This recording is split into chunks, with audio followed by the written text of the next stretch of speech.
yesterday that were sweet potato brownies. Maybe I'll make them another time, but I don't have sweet potatoes today. So I'm just using what I have in the house. And I feel like making something really simple that I can bring somewhere with me because I'm gonna give these to other people. So I'm gonna make simple peanut butter brownies. Peanut butter brownies, no, not brownies. I'm going to make peanut butter cookies, there we go. I've done a recipe similar to this before where I used kabocha or pumpkin squash to make it. And I don't think I've made peanut butter cookies since. I hope not, maybe I have. I don't remember. Anyway, I have a bunch of peanut butter I want to get rid of because this is very peanutty and not very sweet, which you shouldn't really want sweet peanut butter anyway. But it also has sunflower seeds, and I'm not the biggest fan of the flavor of sunflower seeds, especially if they've been cooked or toasted, and these kind of were. So I'm just gonna make peanut butter cookies with what I have left over and try using a bunch of stuff. Yay! So I'm just gonna dump the rest of this in. You're supposed to use about a cup for the recipe I said before, so a cup of sugar, a cup of peanut butter, and an egg. So this time I'm actually gonna use an egg, and I'm actually gonna just use peanut butter. So we're gonna just dump this whole thing in. And this peanut butter I made with not just the sunflower seeds, but I also put coconut oil in it. But I didn't put as much coconut oil as I probably should have, so we're gonna add a little bit extra liquid to this. You probably would want to use a fat, but this already has a high fat content because of the peanuts and, well, not really sunflower seeds, mostly just the peanuts. So I'm going to dump not only honey in this recipe, but I'm going to use a banana. So a banana, like I've said before, you can use to replace an egg as well as sugar, but we're going to use this to replace specifically the sugar just because I did put I put a little bit of honey in my peanut butter beforehand to help counteract the sunflower seeds, and I am going to put a little honey already, so that'll be enough sweetness. Plus, I don't have any flour or baking soda or baking powder to help it rise, so I'm going to use the egg for that. So we'll use the leftover honey that I have, which is not a lot, to help add to the sweetness. Now I could throw this away, but I'm not going to because eventually I will probably make a tea, and though I won't wait for the tea to be very, very, very hot to put this in because this is a plastic container, I am going to swoosh it around later to make myself a nice little cup of tea so I don't waste any honey. Waste not, want not. So I'm going to mix this already, and then I'll add the egg in later because I don't want to overbeat anything. Plus the peanut butter isn't a very liquidy peanut butter like you buy in supermarkets. It is a harder one because I did not throw it through the blender. So just the food processor. So we're just gonna kind of mash this up. And so it's gonna be a bit of a grainier texture as compared to other peanut butter cookies probably. I don't mind that because it kind of makes me feel like I'm having something similar to like an oat cookie. And I used a frozen banana. That worked for me because the water kind of built up on it with the ice, so that helps me add actually a little extra liquid in here, which it needed. Well, it needed liquid in general, though it needed fat, but like I said, the fat wasn't the problem, the liquid was the problem. So a frozen banana thawed, taking a little bit of that water out, helped me add a little bit of that water back in. That looks good. So now I'm going to add the egg, just one. So like I said before, instead of an egg, you can always add a banana, or you can add actually flax seeds, or ground flax, which you would soak in water for about 15 minutes in order to help this rise. Or you can just use the baking soda and or baking powder.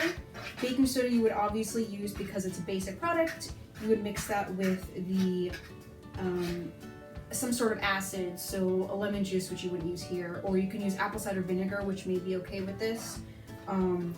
Or the honey is slightly acidic, so it would help it a little bit. Or if you were to add, let's say, a yogurt, like a Greek yogurt that has some acidity, so that may also help it rise a little bit.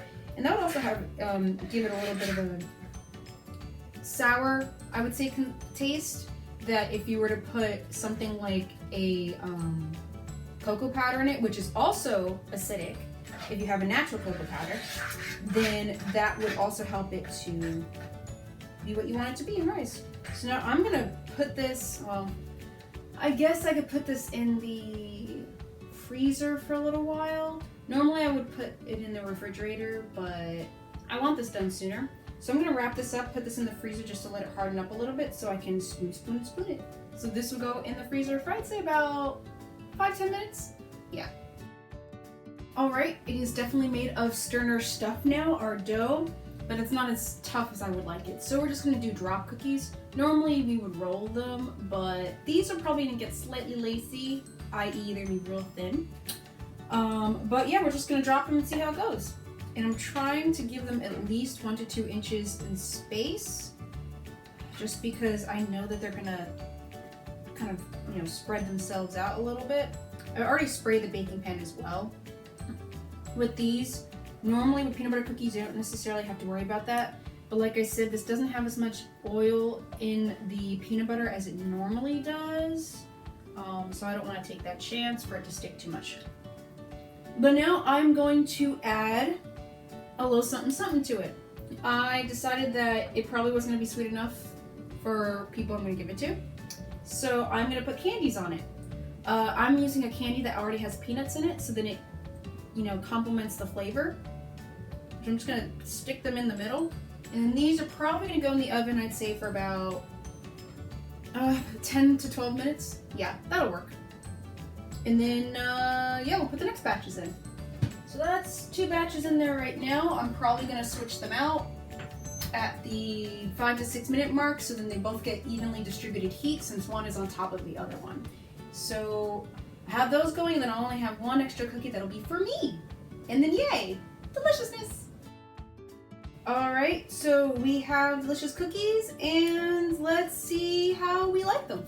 So they're pretty irregular looking in terms of shape, and that is because I did not roll them in a ball. I just kind of drop cookied them, like drop kick, but drop cookied.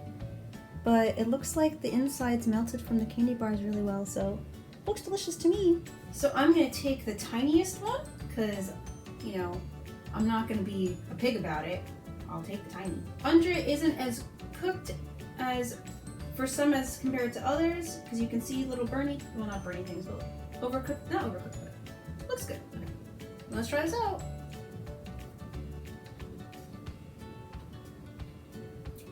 Not bad. Doesn't taste like I thought it would taste. It doesn't taste very peanut buttery. I feel like it tastes more, I don't know, maybe sunflower-y? I don't know. Definitely tastes like it's cooked nuts there. But you get the pieces that you would get from making homemade peanut butter. Just get the pieces of peanuts and nuts in general. And the sweetness of the candy bar definitely helps out. Otherwise, it doesn't taste full of sugar. It's almost just like a biscuit, but not in the UK version of a biscuit. If it didn't have the candy bar on it, it probably would just taste like a biscuit. By putting it in the oven, the peanuts that were in the candy bar roasted even more, so it tasted nice. So overall, alright, not too bad, not too shabby. I'm gonna try it on other unsuspecting people and see if they like it. Some will like it, some won't. Just like when you make things, some people like it, some people won't like it. So try it out. Probably if you use regular peanut butter as compared to my recipe, people will probably like it more, even if you use honey or banana or whatnot, because regular peanut butter has usually extra sugar added into it unless you're using a natural one made from a store. That one you probably have to add extra sugar into it. So like a brown sugar, or even you can use molasses and honey, which is usually my shortcut into not using a sugar but still having that brown sugar flavor. Otherwise, it's entirely up to you. Put chocolate chips in it, put nuts in it, whatever you want. That's the great thing about cookies. You can kind of play around with them. So try them out, and I'll see you next time. I don't think I should cheat and have another one. There's only so many.